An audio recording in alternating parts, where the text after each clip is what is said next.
Assalamu alaikum. I'm Akhtar Jahan, physics teacher of Forward Public School. But today we will discuss or start the new syllabus of class 9 from the chapter 3 dynamics. But first of all, I want to congratulate you for your promotion from class 8 to 9. Okay, congratulations students. Now come back to the lecture. Today we'll discuss the chapter 3 dynamics of physics, and this is the part 1 or lecture 1 of dynamics chapter. Okay बेटे ये आपकी physics class 9th book है. Same यही book बेटे आप लोगों ने class 8 में भी यूज़ की थी.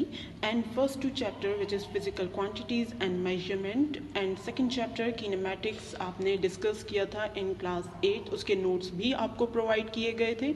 आप वहाँ से जब हम आगे जो है लेक्चर करते हैं चैप्टर 3 का, तो जब भी आपके पास चैप्टर 1 एंड 2 का आपके पास कोई रेफरेंस आएगा तो आपने अपने नोट्स वहाँ से ओपन करने होंगे एंड आपने अपनी बुक्स वहाँ से ओपन करनी होंगी. ठीक है. ओके बेटे ये आपके पास यूनिट 3 है. डायनामिक्स पेज नंबर आपके पास 60 है.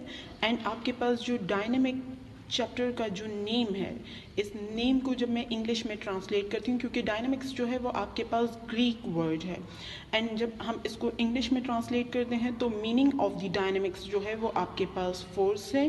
दैट्स वाई आप देखें कि यहाँ एक स्टेटमेंट लिखी हुई है, force cause acceleration, force cause acceleration. ठीक है ना. तो आपके पास जब मैंने ये भी आपको बता दिया कि डायनामिक्स की ट्रांसलेशन जो है वो फोर्स है, इट मीन्स कि in this chapter we only discuss the force in details and also discuss the different types of forces. यहाँ पर आपके पास जो है many types of the forces हैं आपके पास. वहाँ उसमें से कुछ फोर्सेस जो हैं वो आपने यहाँ पर डिस्कस करनी होंगी. ओके अब हम इंट्रोडक्शन से स्टार्ट लेते हैं. ओके बेटे इंट्रोडक्शन से स्टार्ट करते हैं. तो इंट्रोडक्शन में बेटे हम लोगों ने जब आपके पास second chapter and first chapter किया था, तो फर्स्ट चैप्टर में आपने ब्रांचेस ऑफ फिजिक्स किए थे. तो अगर आपको याद हो तो उसमें आपने मैकेनिक्स का एक ब्रांच किया था. उसकी डिस्क्रिप्शन में आपके पास बेटे क्या था कि मैकेनिक्स रिलेट किससे करता है, मोशन ऑफ ऑब्जेक्ट से रिलेट करता है, and how it relates to the forces. यानी मोशन ऑफ द ऑब्जेक्ट का क्या मतलब हुआ कि पैरामीटर्स ऑफ द मोशन आपके पास क्या होंगे, and how it relates to the forces, motion को फोर्स के साथ रिलेट कैसे करना है. तो हम ये कह सकते हैं कि मैकेनिक्स आपको इफेक्ट्स बताता है, एंड आपको इफेक्ट्स ऑफ मोशन बताता है, एंड काउजेज ऑफ मोशन बताता है. फिर उसके बाद आपके पास जो है ये जो मोशन ऑफ द ऑब्जेक्ट्स हैं, ये हमने यानी पैरामीटर्स ऑफ मोशन या इफेक्ट्स ऑफ मोशन हमने किस में डिस्कस किया था, कीनेमैटिक्स में डिस्कस किया था. कीनेमैटिक्स का बेसिकली आपके पास जो ट्रांसलेशन है वो तो मोशन ही बनती है, लेकिन अगर आप देखें तो motion is not the absolute term, it is the relative term. It means कि कीनेमैटिक्स का सेकंड नेम क्या है, रेस्ट एंड मोशन. तो आपके पास एक्चुअली आपके पास जो कीनेमैटिक्स है वो रेस्ट एंड मोशन को डिस्कस करते हैं. और जब हम रेस्ट एंड मोशन को डिस्कस करते हैं तो उसमें जो आपके पास पैरामीटर्स ऑफ मोशन इन्वॉल्व होते हैं वो भी हमने डिस्कस करने होते हैं. For example position, distance, displacement, speed, velocity, acceleration etcetera. ठीक है ना. अब हमारे पास कीनेमैटिक्स तो हमने सेकेंड चैप्टर बहुत अच्छे से पहले से कर लिया है. ठीक है ना. अब हम आते हैं, हमारा जो न्यू सिलेबस फॉर क्लास 9 है वो आपके पास क्या है, डायनामिक्स है. How it relates two forces, मतलब कॉजेज ऑफ द मोशन क्या है. इन कीनेमैटिक्स भी हमारे जहन में क्वेश्चन तो बेशक अराइज हो रहे थे कि आपके पास मोशन आपके पास प्रोड्यूस किस तरह से हमारे पास होता है या इंड्यूस किस तरह से होता है, और आपके पास जो है वेलोसिटी आपके पास किस तरह से हम जो है वो जनरेट करते हैं, एंड वेलोसिटी को कैसे चेंज करके एक्सेलरेशन जो है वो इंड्यूस करते हैं. बट आपके पास जो है वो कॉज हमने वहाँ पर डिस्कस नहीं किया था, वो हमने सेकेंड सब branch of the mechanics which is called dynamics, उसमें हमने डिस्कस करना है. डायनामिक्स आपके पास एज अर्लियर मैंने आपको क्या बताया था, ग्रीक वर्ड है, और उसका आपके पास जो ट्रांसलेशन है वो क्या है, फोर्स है. तो आपके पास जो है डायनामिक्स का मीनिंग बेशक आपके पास जो है या ट्रांसलेशन बेशक आपके पास फोर्स है, लेकिन फोर्स को अगर मैं इजी वर्ड में डिफाइन करना चाहूँ तो ये जस्ट आपके पास एक कॉज है, और ये कॉज आपके पास क्या करता है, ये स्पीड को चेंज करता है, एक्सेलरेशन प्रोड्यूस करता है. जब जाहिर सी बात है स्पीड चेंज होती है देन आपके पास वेलोसिटी चेंज होती है, एंड वेलोसिटी चेंज होने से आपके पास एक्सेलरेशन चेंज होता है.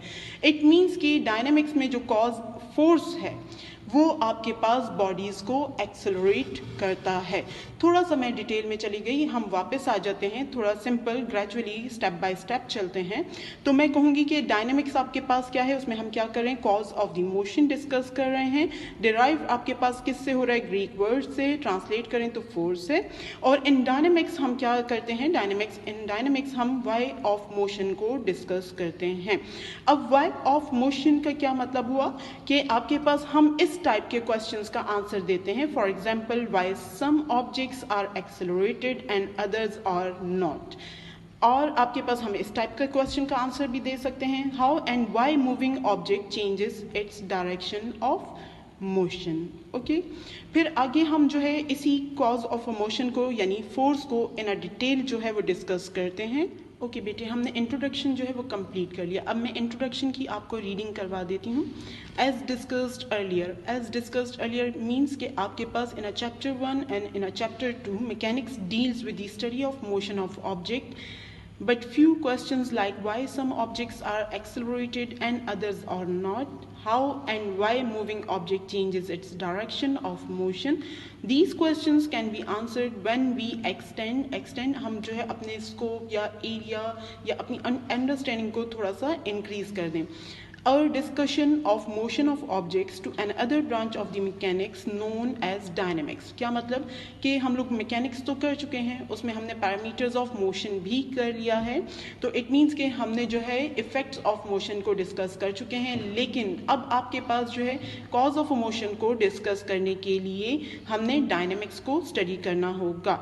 इन this unit we will learn about force, momentum, बल्कि ऑर्डर अगर मैं इसका ठीक कर दूं तो force, Newton laws, momentum, friction and circular motion.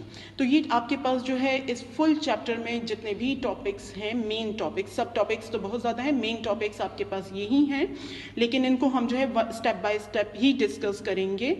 Kinematics और काइनेमैटिक्स, एग्जैक्ट प्रोनाउंसिएशन बेटे किनेमैटिक्स ही है, लेकिन समटाइम्स जो है काइनेमैटिक्स भी बोल रहा है, डजेंट मैटर। आपके पास kinematics is the how of motion and dynamics is the why of motion. क्या मतलब कि आपके पास हाउ ऑफ मोशन जो है वो किनेमैटिक्स आपको जो है एक्सप्लेन करके देगा एंड वाई ऑफ मोशन आपको डायनामिक्स डिफाइन करके देगा। फिर आपको पहले भी मैं बता चुकी हूँ, यहाँ पर भी लिखा हुआ है कि डायनामिक्स आपके पास उसकी डेरिवेशन कहाँ से हुई, आपके पास क्या उसका ओरिजिन क्या है, उसकी ट्रांसलेशन इन इंग्लिश क्या होगा। तो dynamics is derive from the Greek word for force, तो इट मीन्स कि हम फोर्स के लिए डायनामिक्स का वर्ड यूज करते हैं। नेक्स्ट आपके पास जो है डायनामिक्स, क्योंकि सब ब्रांच ऑफ द मैकेनिक्स है, तो आपके पास इस सब ब्रांच की डिस्क्रिप्शन जो है वो यहाँ पर गिवन है। डिस्क्रिप्शन की देखिए मैंने यहाँ हेडिंग भी दे दी, the branch of physics which deals with the study of motion by analysing the cause of motion is called dynamics.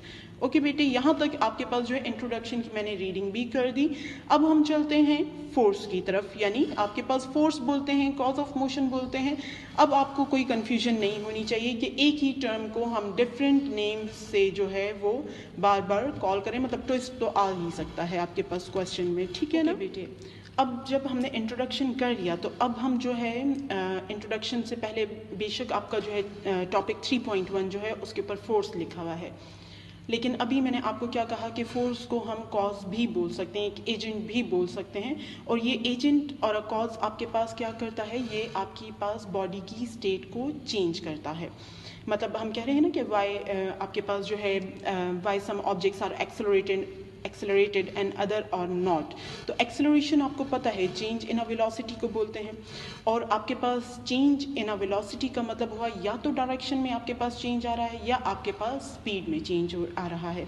तो इट मीन्स कि स्टेट तो आपके पास बॉडी की चेंज हो रही है, ठीक है। अगर कोई बॉडी रेस्ट में है तो उसे मोशन में ले आना, अगर कोई मोशन में है तो उसको स्टॉप कर देना। तो आपके पास जो है ये आपके पास जो है यहाँ पर हम अब कॉज ऑफ मोशन में थोड़ा सा डिस्कस करके फिर मैं आपके पास जो है जो नेम है टॉपिक का उसी के अकॉर्डिंगली आपको करवाऊंगी। तो कॉज ऑफ मोशन में हम देखना चाहते हैं कि आपके पास कॉज है क्या। तो मैंने यहाँ पर आपके पास एक डायग्राम ड्रॉ की हुई है, इसमें हमने एक कार ले ली है। आपके पास कार अगर इनिशियल पोजीशन में initial state of the car जो है वो मैं यहाँ पे सपोज कर लेती हूँ कि रेस्ट है, तो मैं इनिशियल वेलोसिटी वी आई से रिप्रेजेंट कर रही हूँ। और अब आपको पता है कि आप ऑलरेडी इसको जो है डिस्कस कर चुके हैं कि इनिशियल स्टेट अगर रेस्ट होगी तो इनिशियल वेलोसिटी आपके पास 0 होगी। फिर हम इसको पुश करते हैं या कोई इंजन स्टार्ट कर देता है, देन आपके पास जो है आपके पास बॉडी की एक तो पोजीशन भी चेंज हो जाएगी, और जब पोजीशन चेंज हो रही है तो आपके पास उसकी स्टेट भी चेंज हो जाएगी, एंड वेलोसिटी जो है वो वी आई से आपके पास चेंज होकर क्या हो जाएगी, वी एफ हो जाएगी। मैं दोबारा से बेटे सिंपल वर्ड्स में कि मैंने आपके पास एक कार ली है और कार को मैंने पुश कर दिया, पुश करने पर उसकी वेलोसिटी वी आई से चेंज होके वी एफ हो गई। तो हम क्या कह रहे हैं कि आपके पास बॉडी की या कार की स्टेट जो है वो चेंज हो गई। अब ये जो आपके पास कार की स्टेट में चेंज आया किसकी वजह से आया, पुश की वजह से आया। और पुश आपके पास जो है एक्चुअली हम किसको बोलते हैं, फोर्स को ही बोलते हैं। मतलब विकेबलरी आप अगर अपनी जो है ओपन करती हैं तो आपके पास किस तरह से कि आप फोर्स के लिए पुश का, पुल का वर्ड यूज़ करती हैं, ट्विस्ट का वर्ड यूज़ करती हैं। तो इट मीन्स कि आपके पास जो है जब आपने कार को पुश किया या पुल किया तो आपने फोर्स अप्लाई की, तो आपके पास इसका मतलब है कि आपके पास स्टेट में जो चेंज आ रहा है वो ड्यू टू फोर्स ही आ रहा है। फिर सेकंड एग्जांपल यहाँ पर मैंने फिगर ड्रॉ की हुई है, hit the nail with the hammer. अब आपके पास ये जो हैमर है जब नेल पर स्ट्राइक करता है या उसको हिट करता है, इट मीन्स कि हम नेल पर फोर्स अप्लाई कर रहे हैं। एंड आपके पास अब सेकंड थर्ड फिगर जो है वो बेटे मैंने एक चेयर के लिए, और चेयर को अगर मैं ड्रैग करती हूँ ऑन अ फ्लोर तो फिर आपके पास जो है मुझे यहाँ पर फोर्स अप्लाई करनी होगी। फोर्स अप्लाई करते हैं तो पोजीशन में भी चेंज आता है एंड स्टेट में भी चेंज आता है। इट मीन्स कि आपके पास अगर मैं किसी बॉडी की स्टेट में चेंज लाना चाहती हूँ तो मुझे यहाँ पर फोर्स अप्लाई करनी होगी। तो आपके पास काज क्या हुआ, फोर्स हो गया। ओके बेटे, अब आपके पास जो है यहाँ पर मैंने टॉपिक 3.1 पेज नंबर 61 से स्टार्ट कर लिया है। और यहाँ पर फर्स्ट मैंने वही लाइन जो मैं बार बार रिपीट कर रही हूँ कि आपके पास force is the cause which changes the state of an object. अब हम जो है फोर्स को इतना हमने जब एक्सप्लेन कर लिया with the help of example भी, तो फर्स्ट मैं इसको डिफाइन करती हूँ। और डेफिनेशन में मैंने बेटे इसको 2 पार्ट्स में डिवाइड कर दिया है। किस तरह से, अब ये डेफिनेशन बेटे आपके पास बुक में पेज नंबर 62 पे है। Force is a physical quantity, तो आपके पास देखें अगर यहाँ पर आ गया कि force is a physical quantity तो इट मीन्स के इट कैन बी मेजर्ड, ठीक है ना। तो हम इसको मेजर कर सकते हैं, तो इट मीन्स के आपके पास इसका एक मैग्नीट्यूड होगा। मैग्नीट्यूड क्या मतलब कि आपके पास इसका एक नंबर में भी हम इसको ले सकते हैं और इसके साथ एक सुटेबल यूनिट भी हम लगा सकते हैं। ये फिर हम आगे डिस्कस करते हैं, ठीक है ना। तो वापस आते हैं बेटे, force is a physical quantity which moves और tends to moves of a body. अब ये देखिए विच मूव्स कि वो आपके पास बॉडी को मूव करवा सकता है, और टेंड्स टू मूव या ट्राई कर सकता है। ऐसा नहीं है कि हर टाइम फोर्स अप्लाई करने पे बॉडी मूव करेगी, नहीं, ऐसा पॉसिबल नहीं है, ठीक है। इन अ रूटीन लाइफ, अभी जब हम एग्जाम्पल करते हैं तो आपको खुद समझ आ जाएगा कि आपके पास in a routine life, in a daily life हमारे पास समटाइम्स जब हम फोर्स अप्लाई करते हैं तो बॉडी मूव करती है, समटाइम्स फोर्स अप्लाई करने पर भी बॉडी मूव नहीं करती। तो आपके पास विच मूव्स और tends to move a body. फिर आपके पास second part of the definition मैंने क्या लिखा कि हम हमेशा मूव ही नहीं करवाना चाहते, हम समटाइम्स जो है वो बॉडी को स्टॉप भी तो करवाना चाहते हैं। तो स्टॉप और टेंड्स टू स्टॉप, फिर देखें आप या तो स्टॉप करवा सकती हैं या आप ट्राई करती हैं, ठीक है ना। ट्राई करती हैं तो उसको मैंने किस तरह से लिख दिया, tends to stop of a moving body. तो अब आपके पास ये जो डेफिनेशन मैंने आपको कहा कि आपके पास जो है हम मूव करवाना या मूव करवाने की कोशिश करते हैं या ट्राई करते हैं, स्टॉप करना या स्टॉप करने की ट्राई करती हैं, इसको with the help of a example जब हम करते हैं तो बेटे आपके पास जो है यहाँ पर मैंने 3 फिगर्स ले ली हैं। अब इन 3 फिगर्स में आप देखें कि मैंने एक आपके पास जो है आपकी एक टेक्स्ट बुक बना ली है, एक वॉल बना ली है और एक ट्रक बना लिया है, ठीक है ना। अब ये जो टेक्स्ट बुक है इसको मैंने अगर मूव करवाना है तो there are so many ways जो आप अप्लाई कर सकते हो ऑन अ टेक्स्ट बुक और आपके पास बुक मूव कर सकती है। फॉर एग्जांपल मैं इस बुक को यहाँ पर टेबल पे रखती हूँ और इसको पुश करती हूँ हाथ से तो आपके पास बुक मूव कर रही है। अगर मैं उस बुक के साथ एक स्ट्रिंग टाई कर लेती हूँ, स्ट्रिंग को जो है आपके पास जो है पुल करती हूँ तो भी बुक मूव कर जाती है। तो मतलब ये कि ईजी है बुक को मूव करवाना, मेरी फोर्स सफिशियंट होगी फॉर बुक के वो आपके पास उसको मूव करवा दे। अब मैं वॉल की तरफ आती हूँ, ठीक है ना। अब मैं वॉल को जो है मैं पुश प्रोवाइड कर रही हूँ, मतलब फोर्स अप्लाई कर रही हूँ, लेकिन मैं वॉल को मूव नहीं करवा सकती। तो इट मीन्स कि यहाँ फोर्स तो एग्जिस्ट कर रही है but we can't move the wall, ठीक है ना। तो अब यहाँ पर आपको बात समझ आ रही है कि force is a physical quantity which moves और टेंड्स टू मूव। अब विच मूव्स, तो बुक तो मूव कर रही है, टेंड्स टू मूव वहां पर हम ट्राई तो कर रहे हैं लेकिन वॉल मूव नहीं कर रही। अब सेकंड पार्ट के लिए हम करते हैं ट्रक की एग्जांपल लेते हैं, ठीक है ना बेटे।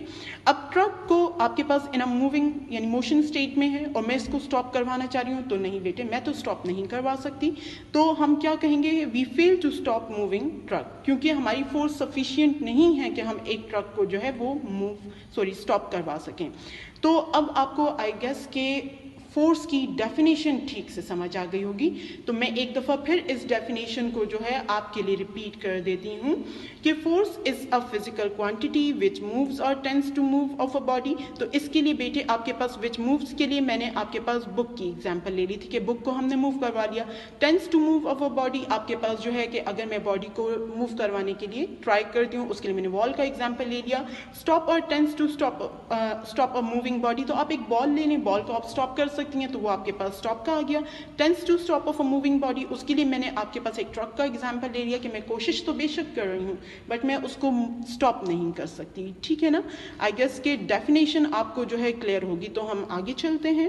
ओके बेटे, अब इतनी हमने जो है इंट्रोडक्शन कर लिया, फोर्स की एग्जांपल्स कर ली, तो आपके पास जो है उसकी डेफिनेशन कर ली, तो हम एक कंक्लूजन पे पहुंचते हैं। और कंक्लूजन आपके पास क्या है, फोर्स कैन कॉज ऑब्जेक्ट क्या टू स्टार्ट मूविंग, हम उसको स्टार्ट करवा सकते हैं यानी मोशन स्टेट में ला सकते हैं, हम उसको स्पीड अप कर सकते हैं, हम उसको स्लो डाउन कर सकते हैं एंड चेंज द डायरेक्शन। तो इन अदर वर्ड्स आपके पास क्या हम कहना चाहते हैं कि हम to accelerate an object we need the force. Okay okay बेटे, आफ्टर इंट्रोडक्शन एंड आपके पास जो है डेफिनेशन ऑफ फोर्स, हम लोग जो है और कुछ एग्जांपल्स जो फोर्स से रिलेटेड थे, अब हम आ जाते हैं आपके पास types of the forces. There are many types of the forces, लेकिन हम इसको कैटेगराइज कर लेते हैं यहाँ पर आपके लेवल के लिए सिर्फ 2 कैटेगरीज में। फर्स्ट आपके पास मैंने ले लिया है कॉन्टैक्ट फोर्सेस एंड सेकंड मैंने लिया है नॉन कॉन्टैक्ट फोर्सेस। अच्छा, अब ये भी जहन में रखें कि आप जो क्लासिकल फिजिक्स कर रहे हो या जो आपका चैप्टर है या जो आपकी अभी बुक है वो सिर्फ और सिर्फ आपके पास बेस्ड है ऑन अ कॉन्टैक्ट फोर्सेस, या हम ये कहेंगे हम ज़्यादातर जो डिस्कस करेंगे वो कॉन्टैक्ट फोर्सेस करेंगे। और आपके पास just one non contact force जो है वो हम यहाँ पर क्लास 9 की बुक में डिस्कस करेंगे विच इज़ ग्रेविटेशनल फोर्स। तो हम दोबारा से चलते हैं टाइप्स ऑफ द फोर्सेस में। मैंने कहा 2 फोर्सेस, तो इसमें से हम सबसे ज़्यादा डिस्कस करेंगे कॉन्टैक्ट फोर्सेस को। तो कॉन्टैक्ट फोर्सेस अब होता फोर्स ही है बट उसका जब नेचर और एप्लीकेशन जब उसकी चेंज हो जाती है तो हम नेम ऑफ द फोर्स भी चेंज कर देते हैं। फॉर एग्जाम्पल आपके पास इस बुक में आपको कौन कौन सी फोर्सेस मिल जाएंगी, इस चैप्टर में आपको कौन कौन सी फोर्सेस मिल जाएंगी। एक आपको फ्रिक्शन फोर्स आपने डिस्कस करनी होगी, एक आपने नॉर्मल रिएक्शन जो है वो डिस्कस करना होगा, स्प्रिंग फोर्स आपके पास जो है चैप्टर 7 में हम डिस्कस करेंगे, टेंशन भी आपने चैप्टर नंबर 3 में ही डिस्कस करना होगा। ये सारी आपके पास कॉन्टैक्ट फोर्सेस के डिफरेंट टाइप्स हो गए, ठीक है ना। फिर नॉन कॉन्टैक्ट फोर्सेस की जब हम बात करते हैं तो यहाँ पर मैं आपको जस्ट 2 ही फोर्सेस बता रही हूँ। एक आपके पास ग्रेविटेशनल फोर्स हो गई और एक आपके पास मैग्नेटिक फोर्स हो गई। ग्रेविटेशनल फोर्स जो है वो हम चैप्टर 5 में जो है वो डिटेल में डिस्कस करेंगे एंड मैग्नेटिक फोर्स को हम इन डिटेल जो है वो आपके पास हम डिस्कस करेंगे इन क्लास 10th। बट यहाँ पर आपके पास जो है मैं ग्रेविटेशनल फोर्स और कॉन्टैक्ट फोर्सेस एंड आपके पास नॉन कॉन्टैक्ट फोर्सेस की थोड़ी छोटी सी एग्जाम्पल दे देती हूँ क्योंकि ये हमने डेली लाइफ में ऑब्जर्व किए हुए हैं। यहाँ पे मैंने एक फिगर ड्रॉ की हुई है, एक टेबल है आपके पास, उस पर एक बुक जो है वो प्लेस्ड है एंड हम इस बुक को जब मूव करवाना चाहते हैं तो बेटे आपके पास जो है मैं अपनी फॉर एग्जांपल मैं एक पेंसिल ले लेती हूँ, ठीक है ना। और ये पेंसिल को अगर मैं मूव करवाना चाहती हूँ तो देखिए बेटे मैं इस तरह से भी मूव करवा रही हूँ, मैं कोई स्ट्रिंग लेके इस पेंसिल के साथ टाई करके तो भी इसको जो है मूव करवा देती हूँ। अब आपके पास जब मैं इस टाइप की मोशन जो है वो आपके पास प्रोड्यूस कर रही हूँ तो देखिए ये आपके पास पुश है, ठीक है। अगर मैं एक स्ट्रिंग टाई करती हूँ और थ्रू अ स्ट्रिंग में इस पेंसिल को मूव करवाती हूँ तो आपके पास force acting along the string is called tension. मतलब मैं किसी स्ट्रिंग के थ्रू अगर किसी ऑब्जेक्ट पे फोर्स अप्लाई करूंगी ना, that force is called tension. ठीक है.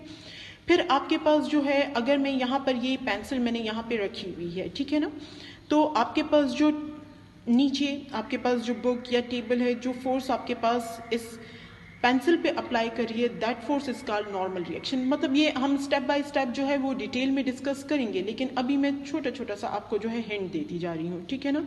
तो ये नॉर्मल रिएक्शन होगी. स्प्रिंग फोर्स आपके पास जो है अभी हम डिस्कस नहीं करते, चैप्टर 7 में जो है आराम से उसको डिटेल में डिस्कस कर लेंगे. अब हम आते हैं आपके पास इसको कि हम इसको कांटेक्ट फोर्सेस कह ही क्यों रहे हैं, क्योंकि इस वक्त आपके पास देखें, जो मेरा हाथ जो है वो आपके पास जो है पेंसिल पे फोर्स अप्लाई कर रहा है, तो पेंसिल यानी बॉडी का और आपके पास यहाँ पर जो हाथ है जो फोर्स अप्लाई कर रहा है, उन दोनों का आपस में कांटेक्ट है. That's why it is called contact force. ठीक है. फ्रिक्शन फोर्स तो आप देखें कि ये आपके पास पेज का और पेंसिल का आपस में कांटेक्ट है, दैट्स व्हाई आपके पास it is called contact force, यानी फ्रिक्शन फोर्स जो है वो कांटेक्ट फोर्स होगी. अब टेंशन की बात करते हैं, तो मैं अगर एक स्ट्रिंग टाई करती हूँ, स्ट्रिंग का के थ्रू जो है फोर्स अप्लाई करती हूँ, तो स्ट्रिंग का, मेरे हाथ का एंड आपके पास इस पेंसिल का आपस में कांटेक्ट है, दैट्स व्हाई आपके पास tension is also called contact force. अब हम आते हैं नॉन कांटेक्ट फोर्सेस की तरफ. तो हमारे पास नॉन कांटेक्ट फोर्सेस में जो है आपके पास जो है ग्रेविटेशनल फोर्स की हम बात करते हैं. तो ग्रेविटेशनल फोर्स, अब ये देखिए आपके पास यहाँ पर आपने मोशन अंडर ग्रेविटी किया हुआ है इन चैप्टर 2 किनेमैटिक्स. ठीक है ना. और आपके पास जब आपने मोशन अंडर ग्रेविटी किया है, तो आपने ये भी किया होगा कि अर्थ जो है वो आपके पास ऑब्जेक्ट पर कुछ फोर्सेस अप्लाई करती है, and that force is called gravitational force of the earth. ठीक है. तो आपके पास अब इसका मतलब हुआ कि अर्थ अपने अराउंड एक रीजन क्रिएट करती है. उस रीजन के अंदर जो भी ऑब्जेक्ट आएगा, देन आपके पास जो है वो object gravitational force of the earth को एक्सपीरियंस करेगा. और आपके पास जब मैंने कहा ना कि अर्थ अपने अराउंड एक रीजन क्रिएट करती है, इट मीन्स कि आपके पास मैं ये कह रही हूँ कि ग्रेविटेशनल फोर्स जो है वो आपके पास फील्ड फोर्स है. मतलब वो एक रीजन को हम फील्ड भी बोल सकते हैं, कि आपके पास जो है उस फील्ड के अंदर जो ऑब्जेक्ट भी आते हैं, तो आपके पास वो ग्रेविटेशनल फोर्स को एक्सपीरियंस करते हैं. अब इस चीज़ को मैं किस तरह से with the help of a figure show करूंगी. अब ये देख लेते हैं हम, यहाँ पर आपके पास टेबल टॉप पे जो बुक है और ये आपके पास फ्लोर है. ठीक है ना. अगर ये टॉप से मैं बुक को जो है यहाँ पर थ्रो करती हूँ, तो देखें आपके पास जो है ये फ्लोर जो है, टेबल टॉप जो है, ये अर्थ फील्ड के अंदर है, अर्थ पर मौजूद है. इट मीन्स कि ये gravitational field of the earth के अंदर मौजूद हैं. इस वजह से जब भी मैं आपके पास जो है इस बुक को टेबल टॉप से नीचे थ्रो करती हूँ या गिराती हूँ, तो आपके पास ये बुक जो है वो हमेशा towards the earth he move करेगी. थोड़ा सा यहाँ पर टफ हो गया है, लेकिन क्योंकि आपकी बुक में ये फोर्स, फील्ड फोर्स का जो है वर्ड यूज़ किया हुआ है, दैट्स वाई जो है मैं आपको एक्सप्लेन कर रही हूँ कि नॉन कॉन्टैक्ट फोर्सेस जो हैं वो एक्चुअली आपके पास फील्ड फोर्सेस होती हैं. इसमें जो ऑब्जेक्ट फोर्स अप्लाई कर रहा होता है वो अपने अराउंड जो है एक फील्ड या रीजन क्रिएट करता है. उस रीजन या फील्ड के अंदर जो भी ऑब्जेक्ट आते हैं वो आपके पास उस सोर्स ऑब्जेक्ट की फोर्स को एक्सपीरियंस करते हैं. यहाँ पर हो सकता है आपको ज़्यादा समझ ना आए, लेकिन जब हम चैप्टर 5 तक पहुँचेंगे तो थोड़ा सा आपको ज़्यादा समझ आना शुरू हो जाएगा. ओके. इसी तरह मैग्नेटिक फोर्स जो है ये भी आपके पास नॉन कॉन्टैक्ट फोर्सेस में आता है. अब यहाँ पर हम ये डिस्कस कर लेते हैं कि why it is called non contact force. मतलब ग्रेविटेशनल फोर्स क्यों नॉन कॉन्टैक्ट फोर्स है या मैग्नेटिक फोर्स क्यों नॉन कॉन्टैक्ट फोर्स है. इस वजह से आप ये देखें कि बुक का और आपके पास अर्थ का आपस में कोई कॉन्टैक्ट नहीं है. उसके बावजूद जब मैं इसको यहाँ से थ्रो करती हूँ तो ये आपके पास टूवर्ड्स दी अर्थ मूव करता है. दैट्स वाई हम इसको जो है नॉन कॉन्टैक्ट फोर्स बोलते हैं.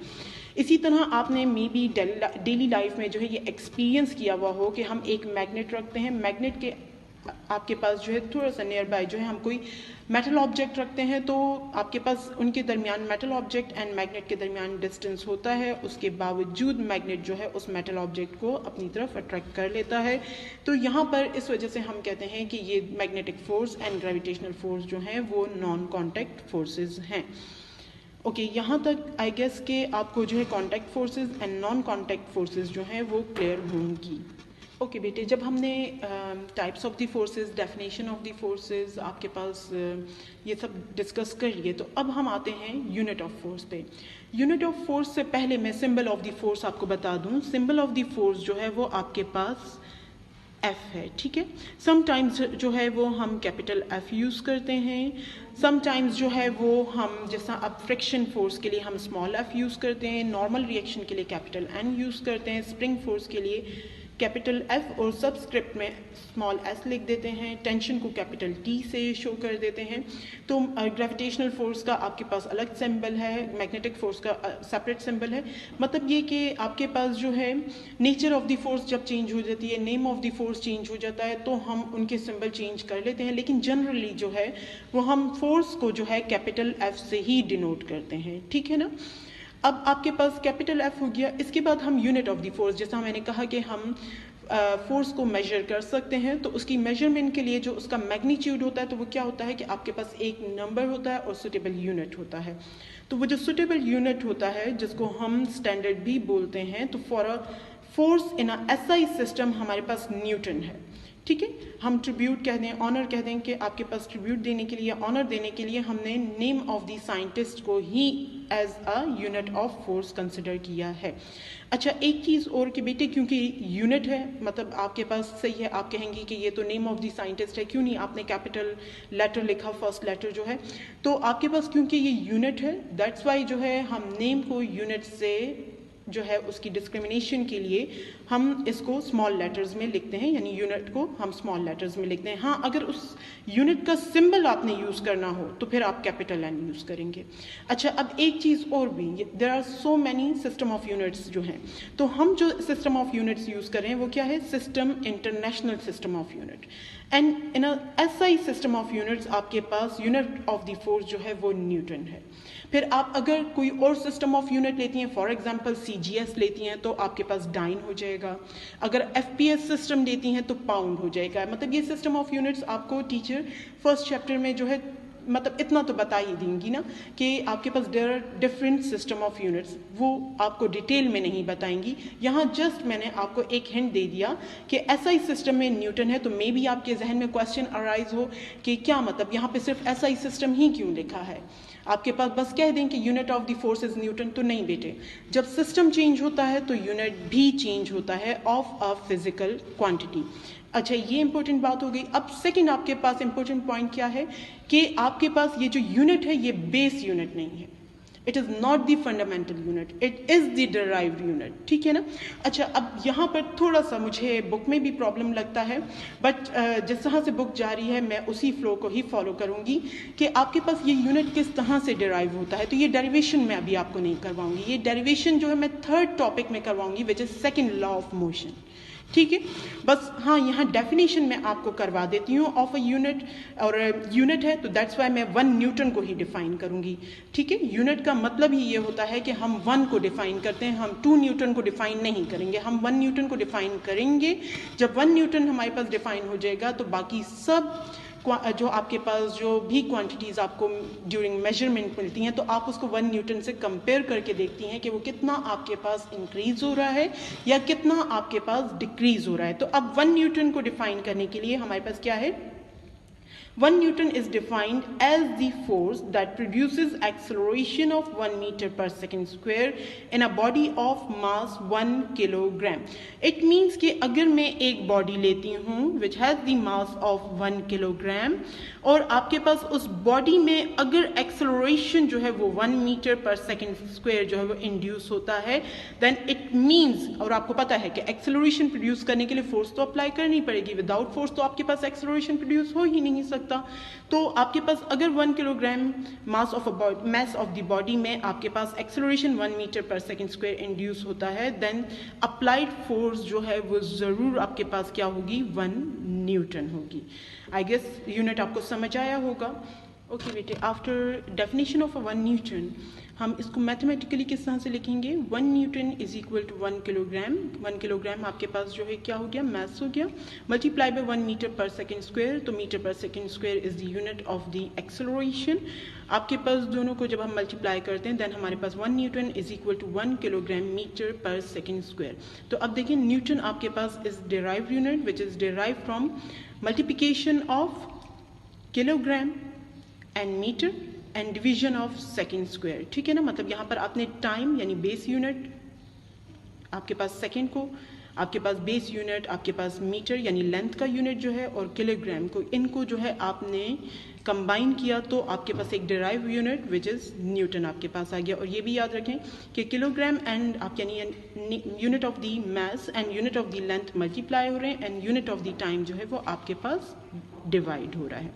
ओके, होप सो आपको ये टॉपिक बिल्कुल कंप्लीटली क्लियर होगा, कोई आपके पास कंफ्यूजन नहीं रह गई होगी। तो हम इसकी जो है रीडिंग स्टार्ट करते हैं। ठीक है ना, मैं इसकी रीडिंग आपके लिए कर देती हूँ। तो हम स्टार्ट करते हैं, आपके पास पेज नंबर 61 से हम स्टार्ट कर रहे हैं। तो आपके पास टॉपिक है 3.1, a force is a kind of a push और पुल ऑन एन ऑब्जेक्ट। यानी आप पुश और पुल को भी क्या बोल सकती हैं, फोर्स ही बोल सकती हैं। ठीक है ना, when we push a steel car, hit the nail with hammer or drag a chair, we are exerting a force in each case। ठीक है, आप चाहे कार को पुश करना चाहें, चाहे हैमर को हिट करना चाहें, चेयर को ड्रैग करना चाहें, आपको हर एक कंडीशन में फोर्स अप्लाई करनी पड़ेगी। We can think of different ways in which we can move this textbook. अगर आपके पास एक टेक्स्ट बुक हो, फॉर एग्जाम्पल ये जो पड़ी हुई है, आप इसको किस किस तरह से जो है मूव करवा सकती हैं। वी कैन पुश और पुल इट, मैं पुश कर सकती हूँ, मैं पुल कर सकती हूँ, और we can tie a string around it and pull on the string. We often call these contact forces because force is exerted when one object comes in contact with another object। ठीक है यहाँ तक।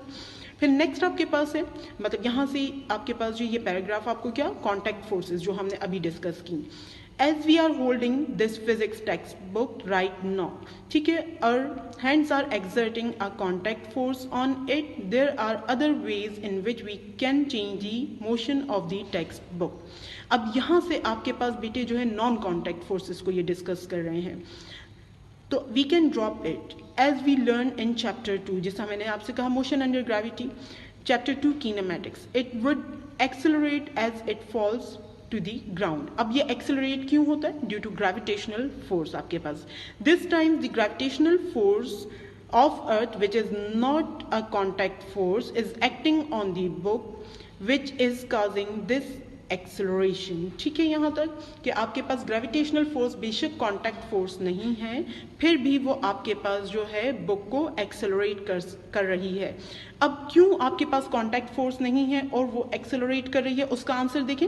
We call such forces as non contact forces field forces. Field forces is the answer of a question कि आपके पास ये forces जो हैं ये फील्ड जनरेट करती हैं एंड आपके पास जो है ये फील्ड के अंदर जो भी ऑब्जेक्ट आ जाता है देन आपके पास वो ऑब्जेक्ट जो है वो नॉन कॉन्टैक्ट फोर्सेस को फील करता है, फॉर एग्जाम्पल ग्रेविटेशनल फोर्स और action at a distance forces. तो क्या non contact forces, field forces, non action at a distance forces are same thing. इसी इधर ही आपके पास देखिए नॉन कॉन्टैक्ट फोर्सेस की एक और example with the help of a figure दी हुई है। अब ये देखिए मैग्नेट, ये मैग्नेट आपके पास जो है अराउंड इटसेल्फ जो है ये एक फील्ड जनरेट करता है। उस फील्ड के अंदर जो है अगर कोई मेटल ऑब्जेक्ट आता है देन ये आपके पास जो है इट इज़ नॉट नेसेसरी कि उस ऑब्जेक्ट का इस मैग्नेट के साथ कांटेक्ट हो, ये आपके पास जो है डिस्टेंस से भी उसको अपनी तरफ अट्रैक्ट कर सकता है। ओके, अब देखें इस टॉपिक का कंक्लूजन जो है वो इस पैराग्राफ में है। Forces can cause objects to start moving, speed up, slow down, or change direction as they move. In other words, to accelerate an object, a force is needed. आपने accelerate करना है, it means कि आपने slow down या speed up या change the direction जो भी करना है उसके लिए फोर्स आपको रिक्वायर्ड होगी। But sometimes we apply force and object does not move, like आपके पास वॉल का मैंने एग्जाम्पल दिया था। For example, when we apply force on a wall does not move. At times we cannot even stop a moving body. For example, we fail to stop a moving truck even if we apply force. कि हम apply कर रहे हैं force, फिर भी हम truck को stop नहीं कर पा रहे. अब ये देखें, डेफिनेशन ऑफ फोर्स है, force is a physical quantity which moves or tends to move a body, stop or tends to stop a moving body. ये definition है, ठीक है, इसीलिए उन्होंने उसको highlight भी किया हुआ है. In other words, force is a physical quantity changes or tends to change the velocity both in magnitude and or direction. Acceleration यानी आप जो है मैग्नीट्यूड भी चेंज कर सकती हैं, आप डायरेक्शन भी चेंज कर सकती हैं और आप दोनों भी चेंज कर सकती हैं, ठीक है ना. In system international the unit of force is newton. देखिए यहाँ पे लिखा हुआ भी है first letter small and is represented by symbol capital N. 1 newton is defined as the force that produces acceleration of 1 metre per second square. उसको mathematically इस तरह से लिखा हुआ है in a body of mass 1 kilogram 1 kg. और आपके पास mathematically आपके पास यहाँ पर ये newton is equal to kilogram metre per second square लिखा हुआ है. बेटे ये जो यूनिट है ना, इसके लिए जो इक्वेशन है वो इंशाल्लाह हम सेकंड लॉ ऑफ मोशन में डिटेल में करेंगे. Okay, Allah Hafiz. I guess कि आपको ठीक से समझ आया होगा. Stay home, stay safe. Thank you.